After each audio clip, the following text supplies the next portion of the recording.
many doors slammed, but the winner in the end is the person who welcomes that slam in their face and go, oh, I'm coming back for some more. I'm coming back for tomorrow.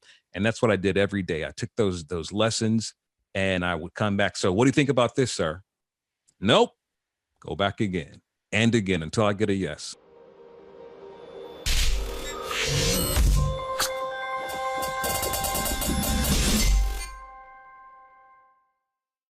Hey, it's Kellen. Today, you guys got to bear with me. I might even go extra radio voice. And this is how I sound every day, right? No matter where I'm at. But today, my guest, I'm trying to, keep up with his radio voice because you can hear him in over 30 cities. He's took over, him and his partner, Rick and Sasha. I have Rick Party, who is going to embrace my show. Why? Because he is my neighbor. Hey! Rick, welcome to the show. How you doing? Good. I'm looking at the background. I see now I got a bigger pool to jump into, man. That's fun. I'm all good, brother. Anytime. I told you, we could do this right here, and I was serving drinks, whatever, all good. The funny thing about it is that when you invited me over, I said I started to walk over there, but I said it's kind of hot because I'm carless right now. It's a long story. And then I had voiceover work to do. And I said, I'm going to walk down and I got to sweat. And if I got to run back and do something quick, it's going to get all messed up. So here we are. When I say, if I see you walking now, it's all good. This is the office. This is where I spend my time when I'm not a homeschool teacher, making sure kids are actually on the computer doing what they're supposed to do. Because it's creative. So yeah, man, it's a real open invite. Not one of those Hollywood open invites where, you come absolutely and they meet you with the shotgun. But I want to get into it because when your wife was telling me and then what you had told me about the show, I said, man, he's about to give some inspiration to so many people, even because I'm going to be talking about this after, even if they see this, hear this or whatever. But I want to talk about 30 plus years in the game, syndicated, now podcasts are everywhere. YouTube is everywhere. Mm-hmm. Where did it start for you? And what do you think, how have you kept the longevity? First of all, you asked me how it started and how I still ask myself that same question. How did I keep the longevity? Because I'm 52 years old. Okay. I'm 52 years old. So I've been in this business, like you said, for 30 years. And how I'm still in the game, who knows? But God, I don't know. But how did I start it? And Chicago is home for me. I would call the radio station every day, the local radio station, and make dedications to my then girlfriend who was in school. I was out of school making dedications, and the radio personality on the other end, he said, why are you calling me every day when you're supposed to be in school? I said, I'm sick. He said, no, don't give me that, man. Be honest with me. I said, I got kicked out of school. He said, that's not good. You got to get back into school. I don't like the way this is sounding. And I tell you why I don't like it, because for me, I became an auto mechanic. After, I became an auto mechanic, I crushed my finger. Someone heard my voice. And then they said you should be in the radio after they heard him DJing somewhere. But listen, the guy taking the time to talk to me, that inspired me to say, you know what? I want to be like this guy. I want to be just like him. So this guy taking the time to talk to me, that was one of my first mentor, right? And I watched this guy and I listened to him on the radio daily.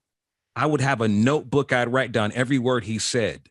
102.7 BMX, this is Earl Boston. Today it's sunny and clear today with a high of, so I write this down, in my book, and then I cuff my hands like that. So this would be my headphone and that's my microphone. So if you talk like this, it sounds like the radio. So I do that every day, 102.7 BMX. And I got so good at this, my older cousin would always see me. She'd say, Rick, do that little thing you do on the radio. And I'm 16, 15 years old. I go, 102.7 BMX, this is Rick Party. She'd go, oh, she'd love it, right? So that inspired me, man. And I saw a commercial on television that said, Columbia School of Broadcasting. How'd you like to be a radio DJ? And I was like, that is me. So I got my butt back at the school.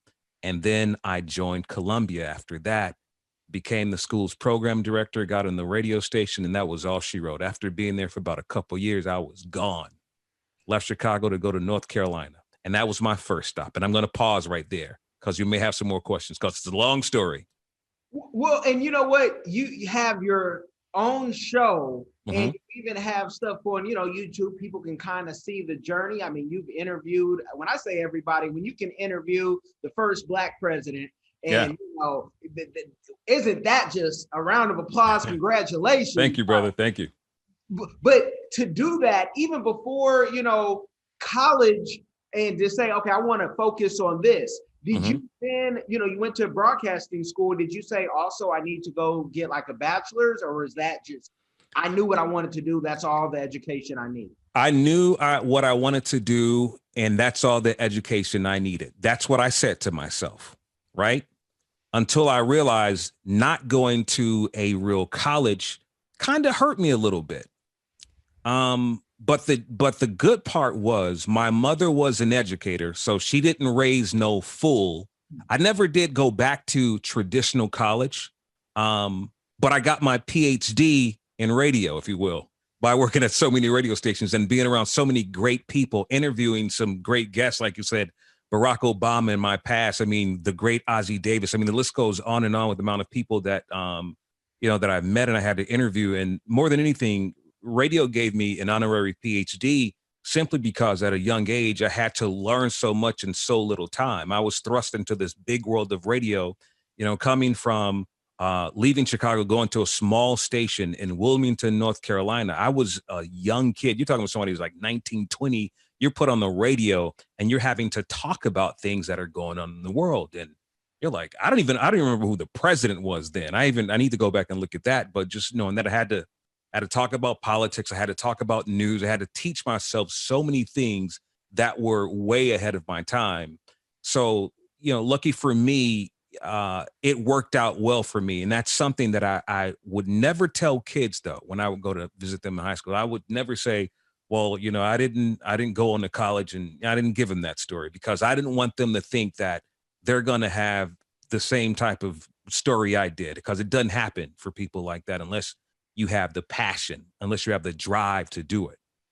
And can you talk about that? Because somebody will say, oh, I'm going to be like him. I'm going to be like Ice Cube. They didn't have to go to school. Hey, Bill Gates didn't have to go to school. But what they don't understand is how much harder it can be, because people look at you a certain way of where'd you go to school? What are your credentials? Right now, 30 years in, once you get over a decade in, you're pretty much, you're good, right? Absolutely. Yeah. To build that up, like what doors were slammed in your face, or what meetings did they probably think you couldn't keep up with because you didn't have this bachelor's and all this money to Sally Mack?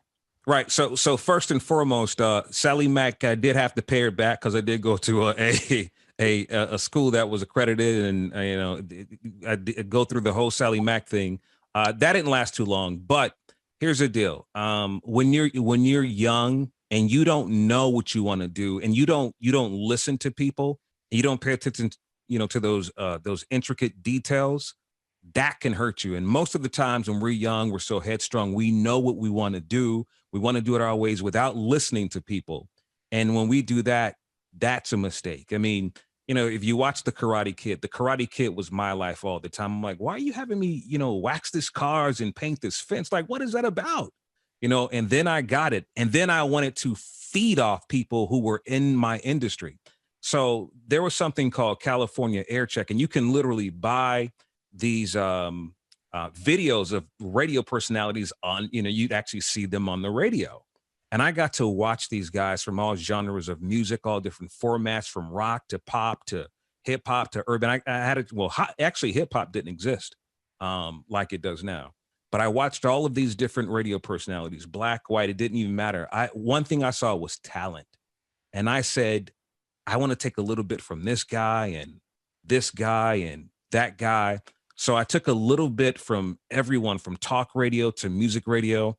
I put their talents in a bag. I shook it up and I pulled myself out. And that's who I became. You got to become a student of the game. You're going to have many doors. I called doors. I was a young kid. I would call the biggest radio stations.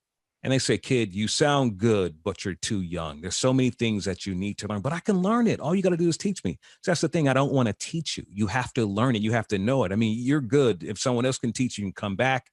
I'd be ready to put you on, but I have to teach you how to run this board. I have to teach you, what to say and what not to say when it comes to the FCC. I've got to teach you, just all the principles of radio. And there was so much more than putting on a pair of headphones, talking on the mic. And that's where people get themselves in trouble by not listening to the teacher. You have many doors slammed, but the winner in the end is the person who welcomes that slam in their face and go, oh, I'm coming back for some more. I'm coming back for tomorrow. And that's what I did every day. I took those lessons and I would come back. So what do you think about this, sir? Nope. Go back again and again until I get a yes. And they finally said to me, you know what? I like your drive. I'm going to bring you in anyway. Yeah.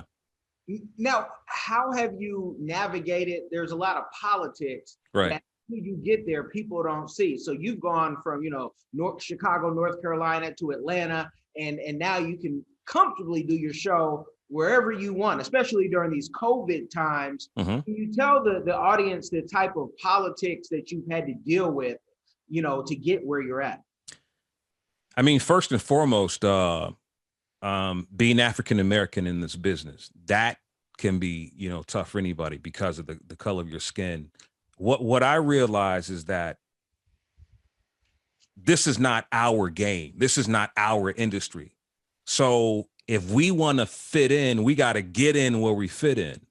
You have to learn what everyone else is doing and do it much better than they're doing it. And if you can do that, someone will listen to you without losing who you are. See, at the end of the day, I'm still a black man. And when I go back to Chicago, to my hood where I'm from, my dialect just automatically snaps right back. When I'm on this microphone, it's a whole nother thing. So I've learned to be a chameleon, and that's what you have to learn in this business. And, you learn so many politics. I mean, one having to be black in this business. And then there's the politics of, how long have you been in the business? And what radio stations have you worked at? What credentials do you come with? How many today? I mean, people are dealing with how many numbers do you have on social media? So we would have to deal with what are your ratings like? I mean, there's so many things. So when they look at everything that I had, well, he knows how to do radio like we do. Strike that off. Well, he has high ratings. Strike that off.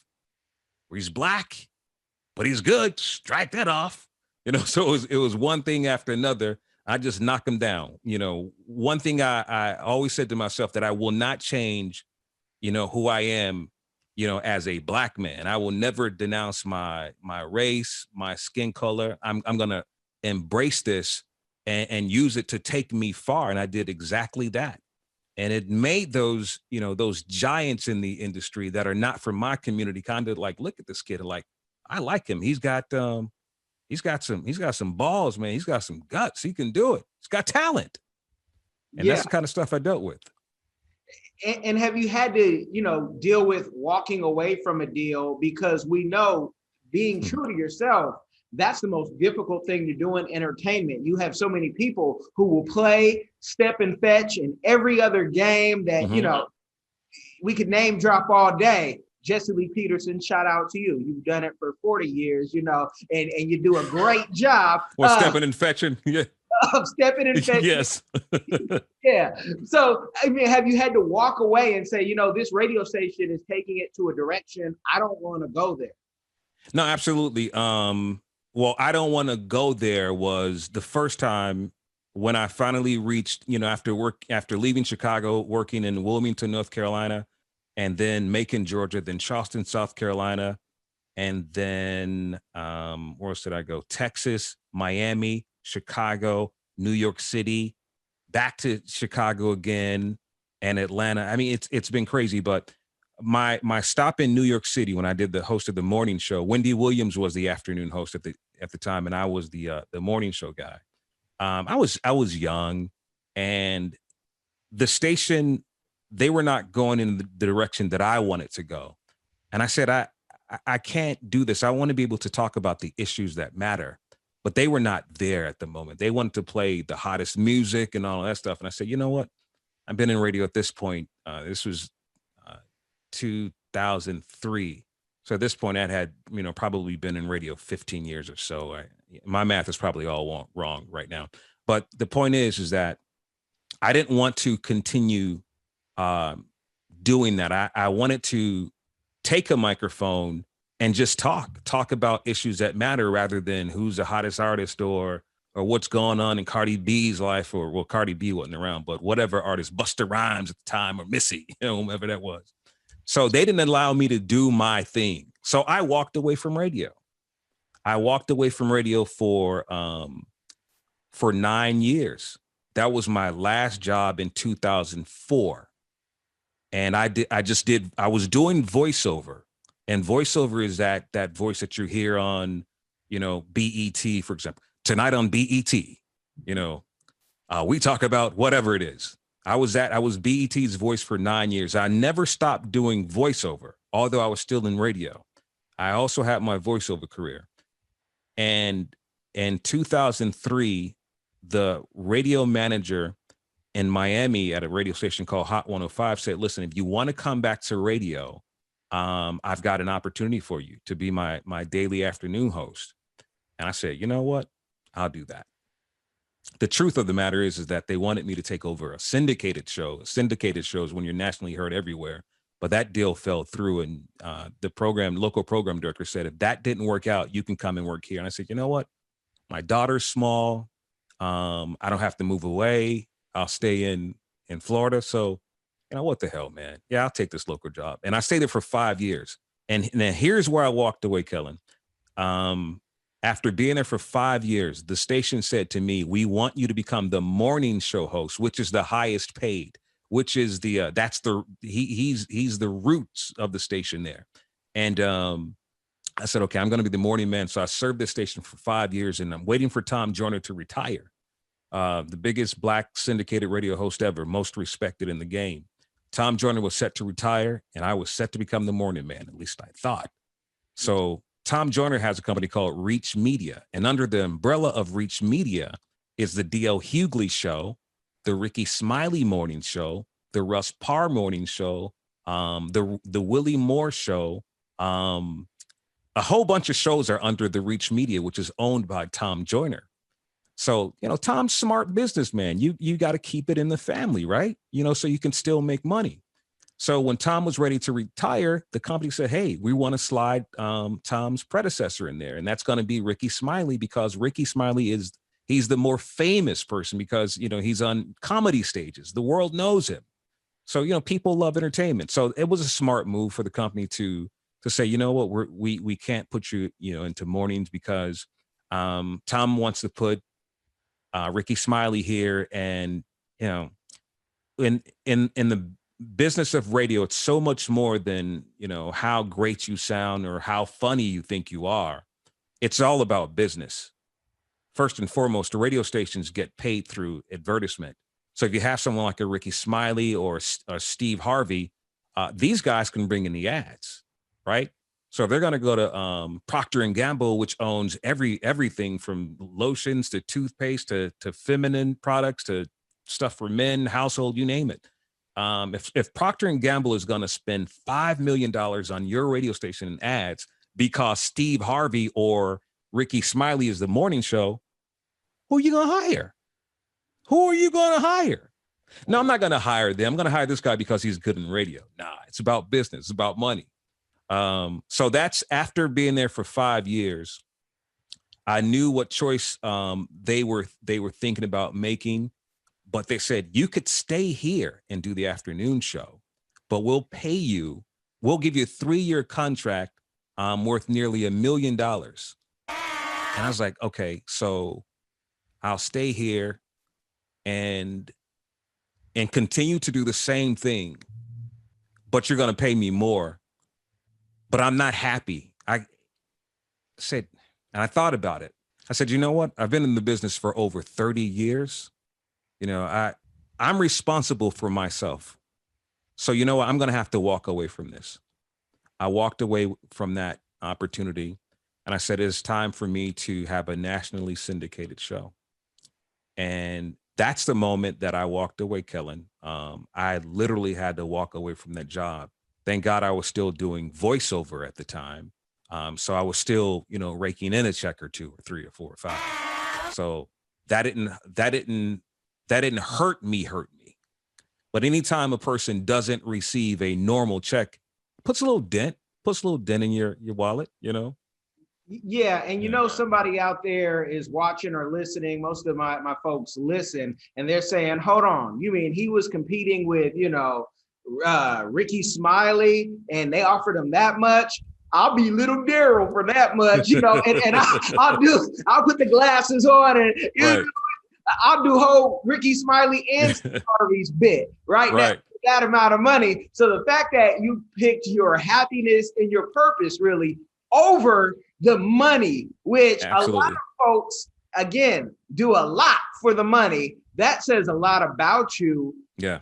But how do you then swing back and say, okay, Tom Joyner's retiring, and now you have taken over, a lot of those slots. So it's like it's all come back around. Yeah, man. So the beauty about radio and broadcasting, I had equity in this game, over 30 years in the business.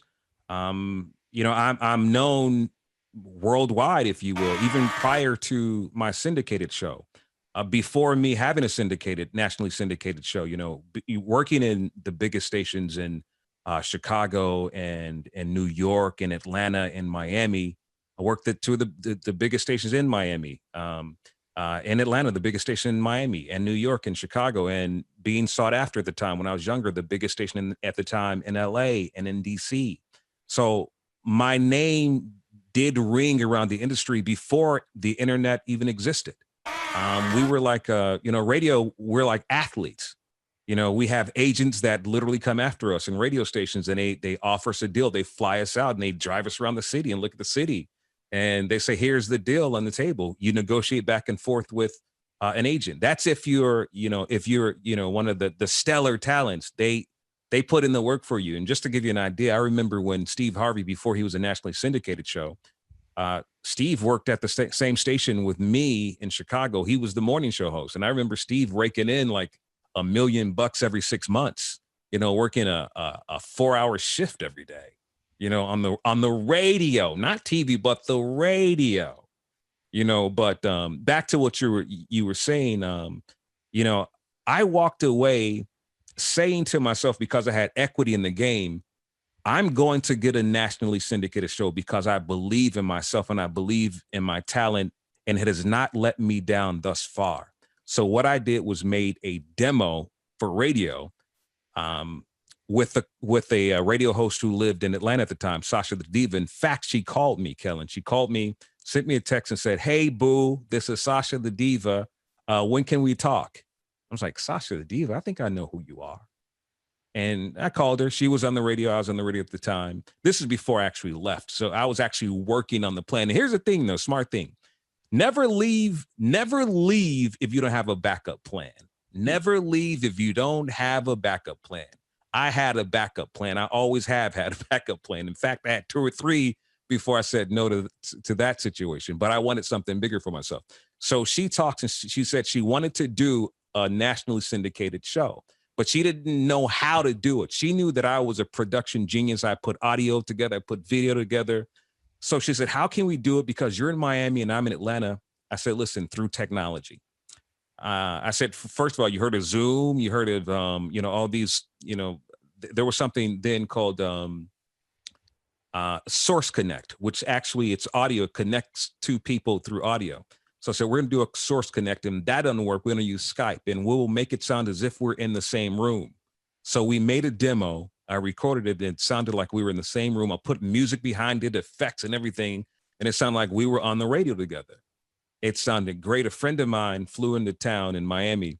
He said, "Yo, Rick, I'm coming to town. I'd love to talk to you." Now, this guy, Gary Bernstein, he's a guy who really put Ricky Smiley on the map, and a whole bunch of other radio personalities. I hadn't known Gary for a long time. And Gary, we're sitting down at dinner. He says, "Hey, man, what have you been up to?" I said, "Well, funny you asked. Take a listen to this." So it was my demo that I made with Sasha the Diva. He was completely blown away. He said, "I want to shop this. I want you guys can be syndicated." So I said, "Word?" I said, "Yeah." So I called Sasha, I said, listen, I'm sitting with Gary Bernstein. You may not know who he is right now, but you will know he wants to shop this demo. He sent it to ABC radio networks, Super Radio, which is another big one, a whole bunch of big companies. And he took it to Westwood One also. Westwood One reaches, 400 million people worldwide. I mean, it's a big, big company.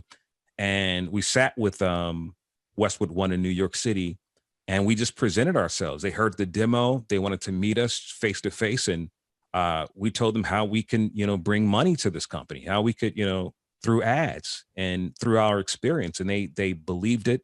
We traveled back and forth, talked business for 5 months after I left the station in Miami.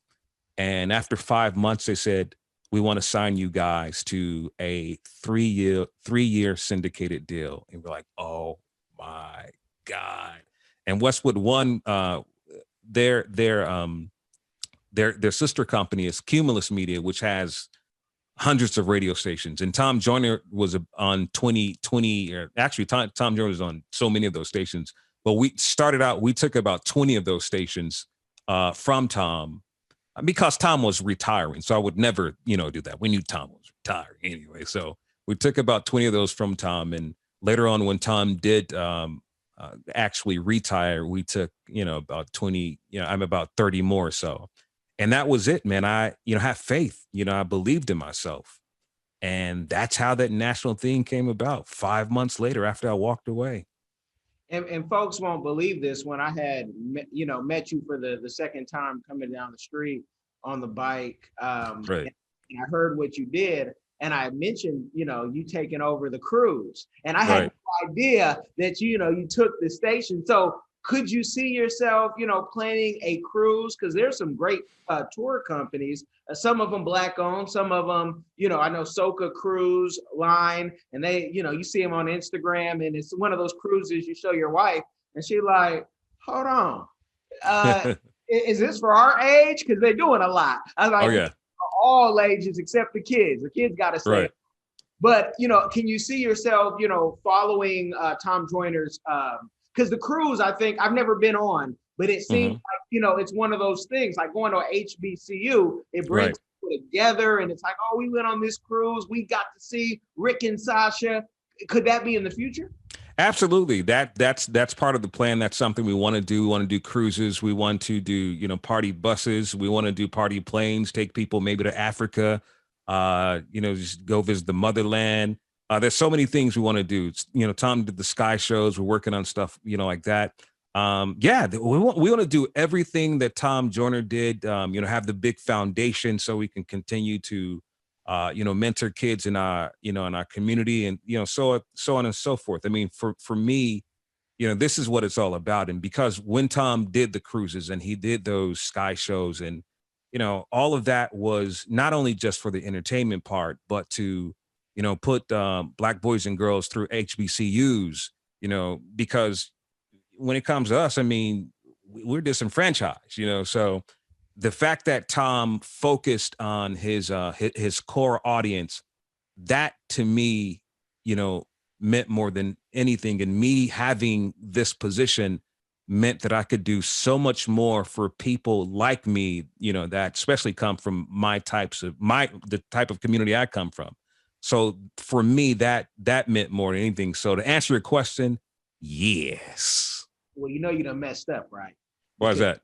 You mentioned Africa. So when you put Africa, ding, ding, ding, when you talk Africa, I'll tell you, for one of our influencer YouTuber clients, last year we brought 30 people to Kenya, and of his audience. And we did that because the year before we went to Ethiopia. I am Mr. Africa. I got investment. My wife being from Cameroon, it's nice. made it easier to invest in Cameroon, but Africa's always been on my mind. So if you or when you want to take that, let me know, because I know some great Black-owned companies that do 5-star, travel. And of course, influencers like yourself don't pay for it. You bring your team, and there's even a cash element in that. Maybe nothing like you're used to, because this is something that I created from doing government contracting work.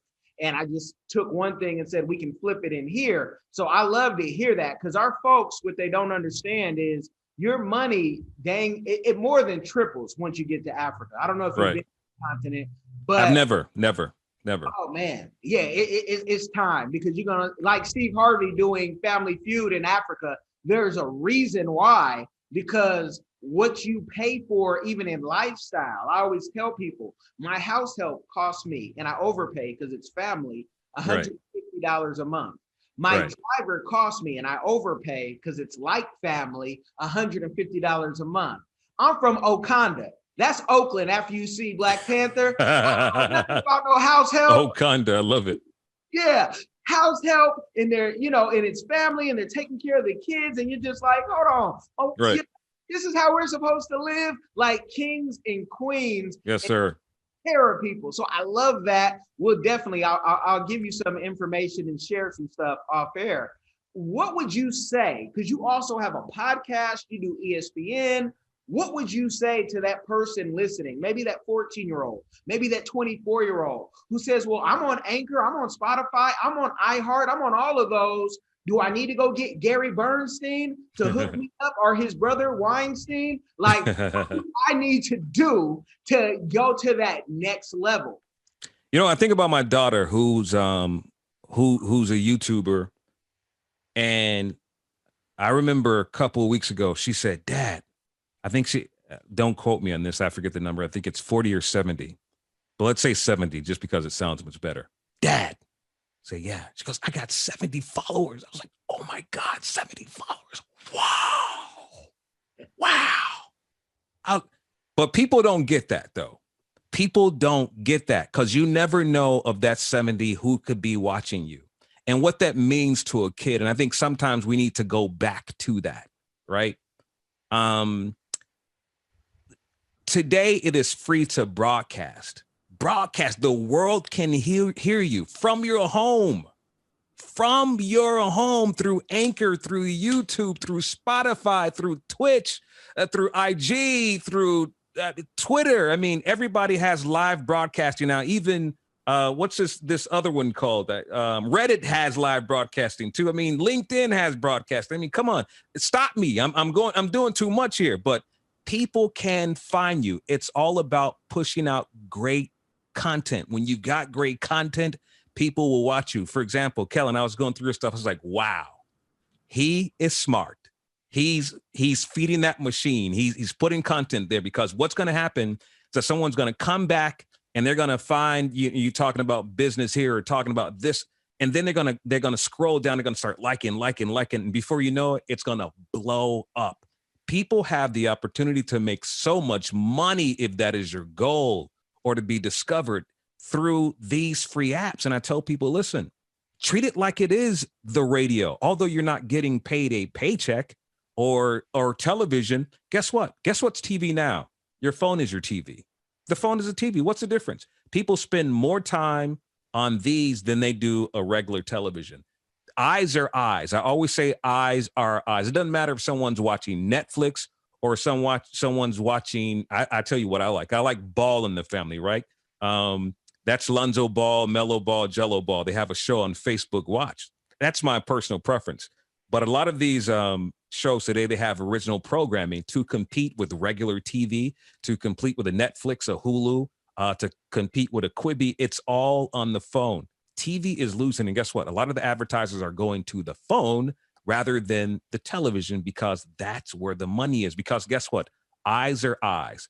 Where are eyes watching today? Right here. And this is the important tool right here. This is how you get heard. Keep pushing stuff. For me, I just started podcasting for the first time, probably really sticking to it. I think I'm about 17 episodes in on Anchor. And I'm sure there are probably better platforms, but the point for me is that, and my biggest platform is my radio. I mean, I reach millions of people every day on 30 markets. I mean, we're on in New York City, we're on in Pensacola, Tallahassee, Kansas, New Orleans. We're all over the world, but better than that, everybody has an app. So anyone could hear us anywhere around the world. And that's what we need to to focus on right there. I mean, we all have the opportunity to win. No, definitely we do. And, you know, depending on how you play the game, people always ask, how many people listen? And I do have a team that they'll tell me. I really don't care about that, because a lot of times we've had people say, we need your services. What we do is kind of unique, where Right. we're not just a consulting and a PR firm, but if I can get, you know, a client to give me thousands of dollars a month, was that interview worth it? Yes, it was. But Right. it's really, I'm doing it for that 14-year-old who says, school bores me like it bored me. For that 21-year-old who says, I'm at this college and it's like I'm teaching the professor stuff about communication because they have no idea about what this technology does. And Right. that was me as well, where I'm teaching in grad school because the teachers are like, I don't know how to build these sites. Like, you know, I've read that you do. So it's so many different ways of making that money. But people really, when they hear that, you know, I do the math in my head and like, man, he was offered $27,000 a month to do radio. Right. Oh man, how many people would jump on that, you know, and be excited. And that's exciting. And that can be you. For the folks who think they, you know, want to go on LinkedIn and bug Gary Bernstein, or how would you say to properly go try to find an agent like that? Because it's more than just saying I'm good. You need to be presented in a certain way. So please give the game on that. Yeah. The funny thing is, I also do voiceover. I'm the voice of ESPN's Sports Center, and you know, a bunch of radio stations as well. Other than having a radio show every day at 6 a.m., I'm also the voice of. So if you're hearing, let's say, if you're listening to Washington, D.C.'s WHUR, I don't have a radio show on WHUR, but I'm the voice. That's the guy that goes 96.3 WHUR. Listen today at 10 a.m. to win $1,000 on 96.3 WHUR, the home of Howard University. You know, so that's a Howard University, HBCU-owned radio station. That's the biggest Black radio station in DC, right? So I'm the voice of. No one knows his name because he's just the voice that's on 24 hours. So I said all of that to say, again, when you build that equity, you know, with your name and these stations, then agents will start to look at you. I remember William Morris Agency, the biggest agency, if you will, for so many artists, you know, there. I mean, you know, some of the biggest A-list artists are on the William Morris, for example. William Morris had a big voiceover department in New York City. And I said, hey, I'm the voice of 20 stations around the country as a voiceover guy. You know, I want to send you guys my demo. They said, I love it, but you need more stations. And I was like, well, forget them. And I just continued to work. And before I knew it, I had 30 stations, 40 stations, 50 stations that I was a voice of. And then I became the voice of BET. And once they saw that, they was like, hey, come on over here. Let's talk, you know. So sometimes you got to work hard. You got to build a name for yourselves. And I tell you, grassroots really work, man. I mean, if you love something, you're going to work hard. And then a Gary Bernstein or a William Morris or Creative Talent or whatever these big agencies are, then they'll look at you once they see you've made a name for yourself. But the other part of that too is do what I did. You know, pick up the phone, make those phone calls so that people know you do exist. The only caveat to that is when you're in the entertainment business, if you send something out blindly without having someone constructively critique it, then, and it's not good, people will remember that. They said, I heard this kid, he's okay. He's an okay singer. He's an okay actor. He's an okay voiceover guy. He's just okay. But you didn't take the time to get constructive criticism. So when you send your best stuff there, they're going to go, I'm not going to listen to it. It sucked the first time around. I have no interest. So that's why you got to take your time to hone your craft. You got to get mentors. And even if a Gary Bernstein, you know, doesn't listen to your demo or doesn't take you on, what you should do at the very least is say, hey, one day I would like to be XYZ. Gary, I know you represent, you know, bigger talent than myself.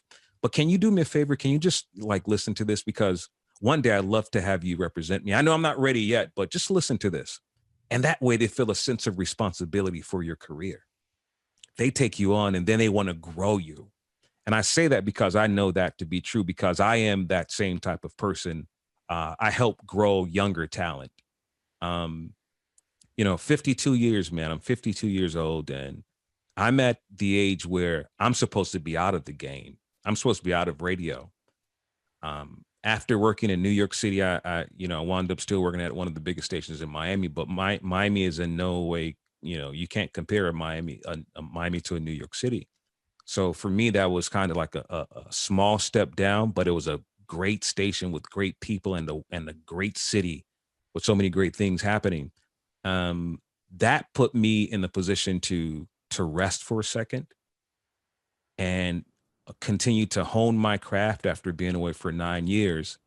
And then after 5 years at that radio station, that gave me, again, the regrowth to say, okay, I'm ready to step out. I want to go national now. And so I did. I turned 50 years old, and I walked away. And that was it. Well, you're going to keep telling everybody your age because they're not going to believe it. Black don't crack if you don't smoke it. So they say, I want to get mine now. And yes, sir. The progression and, the tenacity that you've had with all of the success that you've had. What is a community give back that you are doing or that you want to do in the future? I'm not doing anything at the moment. What I do, I do something. I've always done something. I like to mentor kids, and if the company I'm with, if they're part of anything, if it comes to to feeding families, if it comes to Miami, for example, South Florida has been prone to hurricanes. All of the give backs there. My time when it comes to mentoring kids one-on-one, to speaking with kids. I want to do so much more. Like we said, possibly have a foundation one day so that I can raise money to send kids to HBCUs or whatever they want to do, in life. But this is, for me, being on the radio is not just for fun and entertainment. It's to give something back to the listeners that have given so much to me. They've given me their time. And then when I'm wrong about something, they tell me, brother, you wrong about this. So we're educating each other. We're informing each other. So that's the beauty of it. For someone to say, I listened to you for 4 hours and guess what? I didn't know this, but when you did Rick Party's Notebook, I do a news segment on my show. It's like, wow, I didn't know that. And I've learned in radio, you can't speak above people. You have to reach or meet people where they are in life. And I know that to be evident because that was me. You had to meet me where I was in life. Couldn't talk over me. You had to talk to, well, what do you mean? What do you mean by that? What is the electoral college? What is the Lawrence versus Texas law? What is this? It's just stuff like that. We break it down. Well, what it is this, and who is Amy Coney Barrett?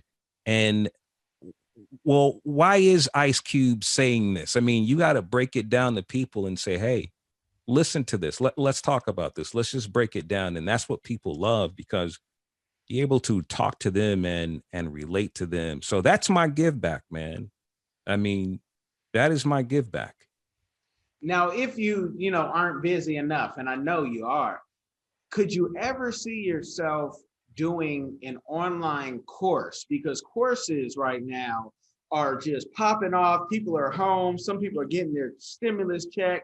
They're like, man, what do I do? Go buy the new Jordans? No, I want to actually put it towards some reading. Let me get Dr. Claude Anderson's, library pack and see what this brother's been talking about longer than both of us have been alive. Could you ever see yourself doing a course, not just for the money, but that maybe you saw something in the training that you had, even though it was many moons ago, that you could add your own flavor to, that party flavor, we'll call it? Yeah, no, absolutely. It's something that I've been kind of toying around with, and I have done it. I have held the voiceover classes, but we're in a new age now. We're in the digital class. And, fate would have it that, I met a young man by the name of Kellen, walking around in the neighborhood. And I was like, brother, then we actually connected, and I saw everything you did. I said, you know what? I could grow a lot with this young man right here. There's a lot of growing we could do together. You put two minds together and never know, because there's so many things that, I focus so much on my craft that the other side of me, I lack a little bit. I mean, there's so much more I can do. I mean, there's so much more I want to do. I mean, I want to have a digital training course. And I know it's out there. I mean, there's so many platforms that I could do it. I know there's the Patreons, and there's all of these social media platforms now have groups that are paid groups. I mean, the list goes on and on, but I want to find the most proficient and efficient way to do it. So I'm glad to know that I just got you a phone call away. Life has just got a lot easier. Definitely. And and I'm here. I'm serious. I'm here because even for me, I've done and had, small radio shows, but to me, it was so much fun. The same way I know what I really enjoy, and I know my purpose, and I know how I put things together. Right. And I say, you know what? This is my third interview today. On top of my work that I do, it was certain interviews that I just had to do. One of them, I'm sending this brother some money because it's an investment I want to get in on all the way in Ghana. And this has been my guy for almost 7 years. And he's like, I'm finally taking money. I'm like, let me be the first, right? So I just love that you see that, because you can use the machine to fund your own machine. And then we go into the Dash school of, learning. Absolutely. What do we own and what can we give to our kids? That's right. And so I will definitely build, and I'm going to send you some links, and, let me know if it ever gets too much, because listen, brother, as long as it can help me grow, there's no such thing as too much. I always tell people this one thing. If you're passionate about anything, stay on people. If they say, hey, you're doing a little bit too much, that's on them. They may be missing out on the great opportunity to actually, help someone grow. I mean, you two can actually help one another. But for me, I welcome information, brother. Send me stuff, text me, call me, email me. There's never too much for me. I'm looking for it, actually. I'm looking for it. No, that is beautiful. You guys, I'm not going to give you the game overload. You've gotten the game. Make sure you like, share, subscribe. Rick Party, I thank you, brother, for coming on. Thank you, brother, for having me, man. I appreciate you, man.